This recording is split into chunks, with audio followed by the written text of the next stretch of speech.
When I was 8, my family decided to take a summer vacation and take us to a big famous water park for a couple of hours away from home. My older sister, who was 11 at the time, and my little sister, who was 5, as well as my uncle, who was paraplegic, and his girlfriend. We get to the water park, and my uncle and his girlfriend end up staying at the cabanas at the very entrance of the water park, due to the fact that it was the only place with shade and he had no intentions of getting in the water with his wheelchair. So they let us go off on our own all day. Big mistake. Since there were only either single or double person tubes, my older sister decided to get on one with my younger sister and let me get on one alone but just hold on to theirs.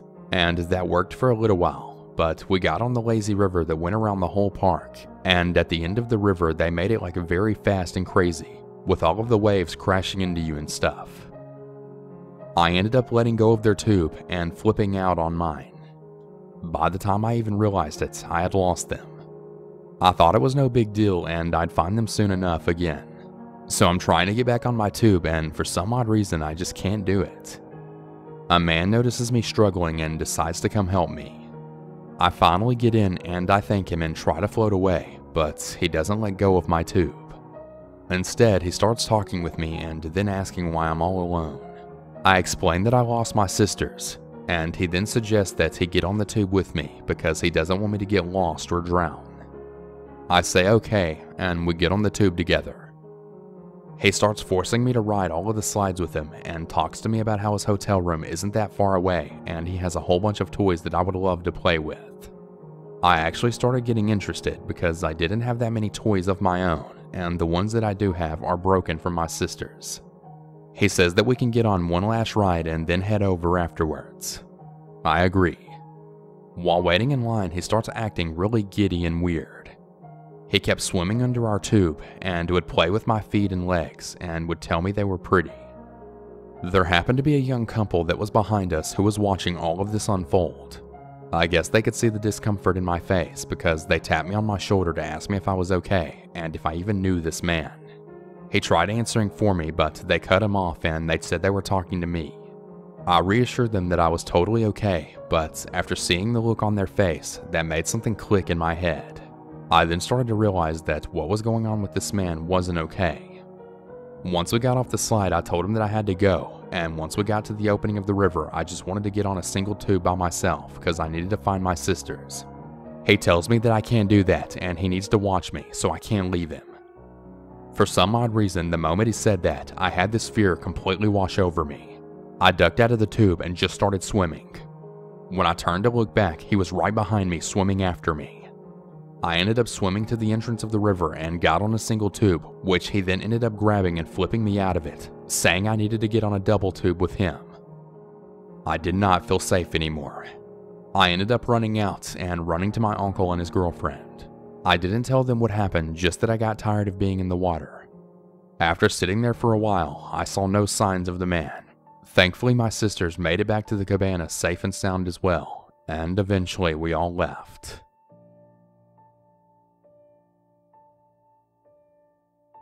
Around 10 years ago, when I was 11 years old, I went on a summer vacation somewhere in northern Africa with my parents and my 3 younger siblings. One late afternoon, we were playing in front of our hotel, enjoying the peace and quiets of the otherwise heavily crowded beach. Only a few other locals and some tourists here, and they were still bathing in the sun and enjoying the view. From the ground floor of the hotel, you couldn't really see where the beach met the ocean. A sand dune from which you had to descend from blocked the view. The beach was fairly wide, a little less than 300 feet, and skirting along the ocean far into my peripheral vision. Seeing my parents relax in their chairs, I asked them if we could walk up to the ocean to dip our feet in the water. I assured my mom, who was at the time a classic helicopter parent, that we'd come right back, and that I wouldn't let go of my twin siblings' hands. "Only the feet, we'll be back in 5, I remember saying. In a good mood and seemingly not too worried, she let us go. She trusted me, as she knew the stranger danger alert was well drilled into my mind since I was able to walk. Although I think it also helped that we were on a private beach with other tourists still around. When we almost reached the water, I then turned around to see that my parents had totally disappeared from my line of sight. The twins and my sister were already running towards the ocean. Last one in loses." They screamed right before I caught up with them, almost bumping into a couple walking away from us. Apart from them and a few people to our right docking a small fishing boat, no one was within earshot. After playing around for a couple of minutes and getting a little more than just our feet wet, I told them we should head back, as I knew our mom was probably getting worried. Just as I took one of the twins' hand to hold, I see a man in his late 30s approaching us out of the corner of my eye. He's fully clothed, wearing a jumper and long jeans. A bit dirty looking. Definitely not a beach outfit, I remember thinking. He's watching my younger sister attentively, smiling at her while holding his hand open. I didn't see him walk towards us, but I knew he came from the direction of where the boat was, which was around 50 feet away from us. Two other similar-looking men who were still at the boat started to walk towards us as well. As the first man is now standing in front of us, I saw that he was holding some small pieces of round pink candy. I don't remember much of what he said to us, but he spoke some broken French, saying something about how pretty we all looked and how beautiful our eyes were. He told my little sister to take the candy and then smiling, getting so close to her that he almost put it in her mouth himself until I yanked her towards me. I politely told him, "No thank you," while searching for the other twin's hand who was standing behind me. Never accept candy from strangers is what I instantly heard my mom saying in my head. Don't talk to strangers, never get into their car, and never accept candy from them. I started to get scared as I never thought I'd be in a scenario where a strange man would actually offer us some weird looking candy. Of course, while all this is going on in my head, the man is still telling my sister who's getting scared how beautiful she is, while the other two men are coming up behind him and blocking our way. Our backs are turned towards the ocean.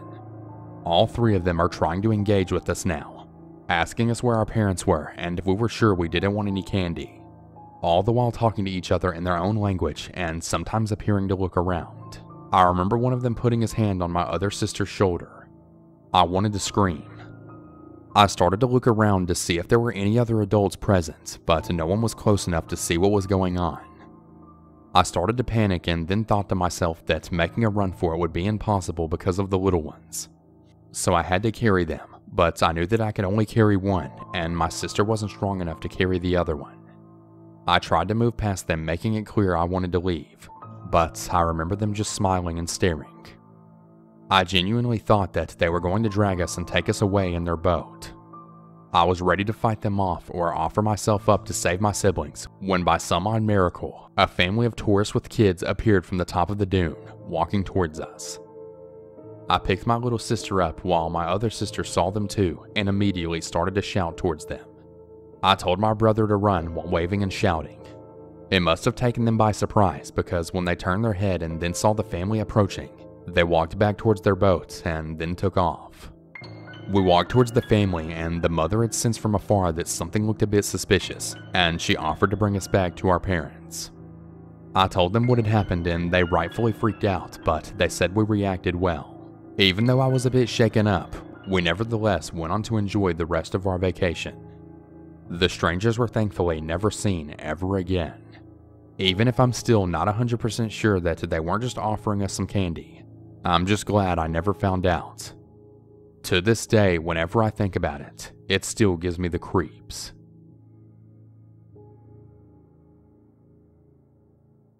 My family has a cabin in a tiny 150 resident hamlet in BC, and it's been a long-running tradition for everyone to stay in it all summer every year. Because we're there all the time, we generally know all of the locals, minus the few people who rent other cabins from the owners. One particular year when I was freshly 18 years old, I was out there with all of my favorite cousins. Since I was older, I normally took on the role of looking out for all of the younger ones, especially the girls. After a late breakfast, we headed down to the beach, which was unusually crowded since the hamlet was currently celebrating its town days, so there were hundreds of people from neighboring towns flocking in to party. At the time, most of the family went fishing, so I was there with just 3 of the girls. Brooke was the second oldest to me, being 12, then Emma, who was 11, and Ray, who was 8. We sunbathed for a bit and made some sandcastles, and finally headed into the water to cool off. I'm kind of a wimp, so I took my sweet time getting into the water after them. I was about up to my butt when a guy walked up to me and started talking to me. He then introduced himself as Shane, and he said that he loved my tattoos and he wanted to say something while we were on the beach, but he couldn't build up the courage until now. I then thanked him and we made some small talk. I found out that he was only a couple years older than me, and his family also has a cabin in town that they visit every summer. Strange. I spent the last 18 years of my life spending all 2.5 months of summer here, and I definitely didn't recognize him at all. I brushed it off. Maybe I had seen him and he'd just hit a crazy face-altering growth spurt that some of my cousins had gone through. We continued talking and I couldn't help but notice that I got a really off vibe from him. Eventually my cousins came over to see what was going on, and he introduced himself. All 5 of us ended up spending a couple of hours just hanging out on the dock, chatting or playing dock wars where everyone would fight to push each other off. I knew my grandparents would be starting dinner really soon, so we said our goodbyes and I walked back to the cabin with the 3 girls. Later that evening I was sitting on the deck with the other adults. We had heard a quad rolling down the front street, and Emma perked up saying, "Hey, it's Shane." I glanced up and noticed that he slowed his yellow quad to a crawl when he passed the front gate, then sped off again. I asked her if she was sure that it was him, and she insisted that it was. I immediately felt the iffy feeling I had about him intensify, because we never told or showed him which cabin was ours, so that meant that there were 2 explanations, both equally creepy. 1, he could have followed us back from the beach, which I know was entirely out of his way since he told me where his cabin was. And 2, he could have been cruising around trying to spot which one we were in. Regardless, mission accomplished. He now knew. The next day, the same 3 cousins wanted to hike to the rope swing, which was about 3 miles down the Trans-Canada Trail that ran directly behind the cabin. I, of course, volunteered to take them. It sounded fun. We exited onto the trail through the backyard, and just as we're reaching the old trestle bridge, we see a yellow quad coming towards us. We move out of the way and he stops in front of us, and I see that it's Shane yet again. The typical, "Hey, how's it going?" happened, and before I could stop her, Ray tells him that we're going to the rope swing. I didn't want him to tag along after he went out of his way to find our cabin last night. Thankfully, he said he was heading into the bigger town just now, so we quickly parted ways. 20 minutes later, we're nearing the halfway mark of our journey. For probably the 30th time that day, we hear a quad coming up behind to pass us, so we move over. As soon as he passes, it's Shane on his yellow quad. Awesome. I guess he decided to join us after all. I'm not a confrontational person, so I just smile and wave and be polite. He responds by intentionally spinning his tires to spray us with the loose gravel and dirt, then speeds off. What a jerk. My bad feeling about him shot way up, so we turned around and decided to just go to the beach instead. At this point, Brooke told me she didn't like him and he gave her the creeps, while Ray and Emma chimed in with, "Yeah, he's really weird." I'm glad they already knew to listen to their instincts. The next few days were uneventful. We only saw Shane in passing on his quad, but I no longer waved at him after he pulled that stunt with the gravel. The 3 girls would always alert me and each other if they ever saw him, which I was thankful for because he started acting a little crazy when he passed us. He would always slow down and then crawl past us just close enough to almost run over our feet, then speed off while giving us the finger. Keep in mind, I was never rude to him. Not once. Everything seemed really cool the one time we hung out, and I kept on my nicest face despite being uneasy about his presence. Yet, he seemingly had some kind of vendetta against me. Maybe I accidentally let on that I didn't want him to join us at the rope swing. I'll never know. About a week later, I was sitting on the deck reading when a group of the kids wanted to go to the general dollar store for candy. I decided to opt out this time. My book was getting really good. So my uncle took all 7 of them to get the snacks, and I jokingly said, "Watch out for yellow quads." 15 minutes later, I hear the kids yelling with the distinct voice of my uncle, and they run up the driveway saying, "Shane tried to run us over." What the heck? What?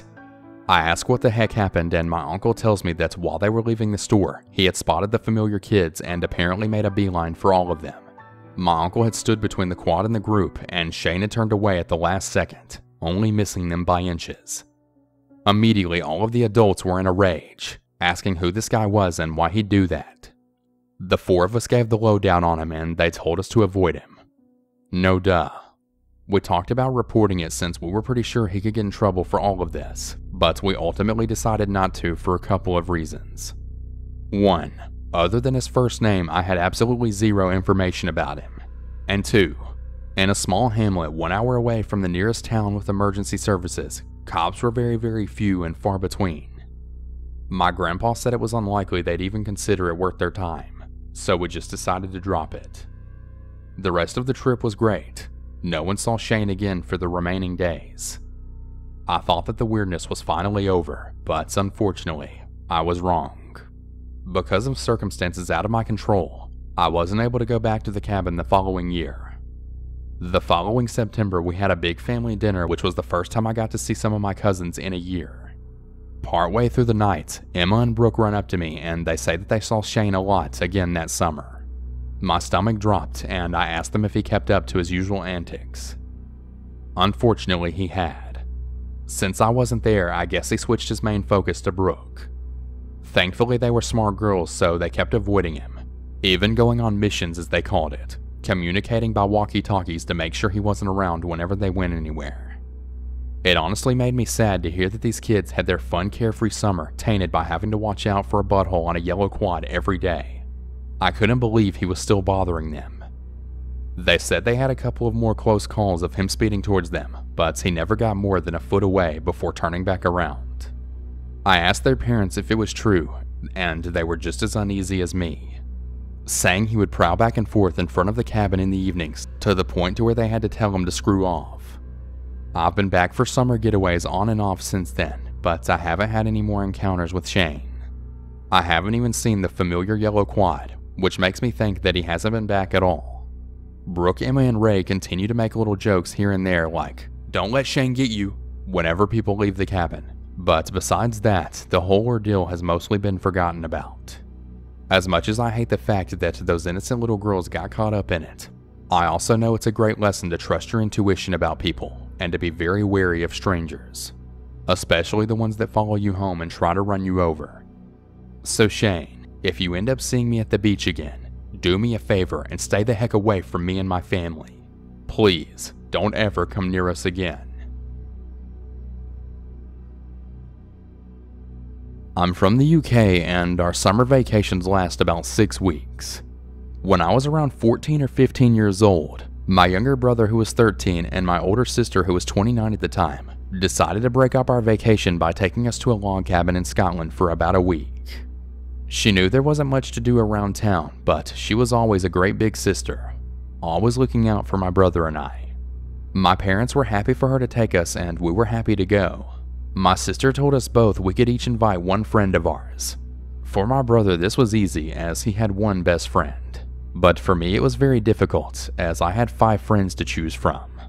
I basically ended up leaving it too late to decide who I wanted to bring, and all my friends didn't have enough notice to come. I was pretty bummed out about it, but my sister told me that when my brother was off with his friend, we would just have some sister time together. I love my sister very much, so this was ideal for me. We'd been in the cabin for 2 nights, and both nights we had ordered takeout and stayed in to watch TV and played board games. On our 3rd night, my brother and his friend took over the TV to play games, so my sister asked me if I wanted to go to the pub that was on the site. Aside from hundreds of cabins, there was a restaurant, pizza takeout, fish and chip takeout, tons of different shops, and also a pub/disco. I jumped at the chance to go. As I mentioned earlier, I'm from the UK, and here anyone 18 can go into a pub/bar as long as you're not drinking alcohol. So I wasn't sneaking in or anything. There were kids as young as 2 to 3 there. We got inside and my sister told me to find a seat and she'd get us a drink. She ordered me a lemonade and herself a vodka and lemonade. While I was waiting for her to come back, I couldn't have been sitting more than 3 minutes at the most. This guy, who looked to be about 30 to 35, came over to speak to me. He was collecting glasses, so he obviously worked there. He said hi and he told me I looked very pretty tonight. Me being extremely naive, I smiled and thanked him. I didn't think this was strange for a second, so when my sister got back with our drinks, I didn't think anything of it. He came round again and he seemed to be lingering around our table. My sister hadn't noticed and again, I didn't really think much of it. After a few minutes, my sister got up to use the restroom and I was sat alone. He walked straight over to me and started up a conversation about how I liked the cabin site and how long I was here for. He never once took his eyes off my chest. I was a very well-developed 15-year-old. This made me really uncomfortable. I felt kind of scared, but I didn't know what to say to get him to stop. When he saw my sister coming back, he left.